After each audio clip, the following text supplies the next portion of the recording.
கையில் இருக்கும் பொழுது ஒரு பொருளின் அருமை தெரியலன்னா, பிரிந்த பிறகு அதோட வலி ரொம்ப பயங்கரமா இருக்கும். அது இந்த புத்தகம் குழந்தைய பத்தி சொல்லுது. அது எந்த உறவா இருந்தாலும்.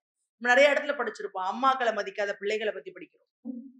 குழந்தைகள பெருசா எடுத்து எத்தனையோ குழந்தைகள குப்பைகள்ல போடுற தகப்பன்மார்களும், தாய்மார்களும் இருக்கிறாங்க. எத்தனையோ பெண்கள வந்து கை விட்டுட்டு போற, குழந்தைய குடுத்துட்டு விட்டுட்டு போறவங்க இருக்கிறாங்க. வீட்ல குழந்தையும், அம்மாவையும் தனியா விட்டுட்டு போற அப்பாக்கள் இருக்கிறாங்க. அதெல்லாம் தாண்டி இப்படியும் அப்பாக்கள் எப்ப இருப்பாங்கன்னா, இந்த வலிய தாங்கும்போது. அதனால கிடைக்கும் பொழுது கிடைக்கிற விஷயங்கள அனுபவிச்சுக்கணுங்கிறது தான் இந்த நூல் ரொம்ப தெளிவா நமக்கு சொல்லுது. அதே மாரி பின்னாடி ரொம்ப அழகா ஒண்ணு சொல்லியிருப்பார். லியோ டால்ஸ்டாய் அந்த நாவல் உங்களுக்கு தெரிஞ்சிருக்கும். அன்னா கரேனினா பெரிய நாவல். அதுல வந்து அந்த அந்த அன்னா கரேனினா சூசைட் பண்ணிக்கிறது தான் அதோடைய மெயின் ஒரு பாயிண்ட். ஒரு பொண்ணு சூசைட் பண்றத பார்த்த உடனே எனக்கு அந்த நாவல் எழுதணும் அப்படின்னு சொல்லி லியோ டால்ஸ்டாய்க்கு தோணுச்சு. அந்த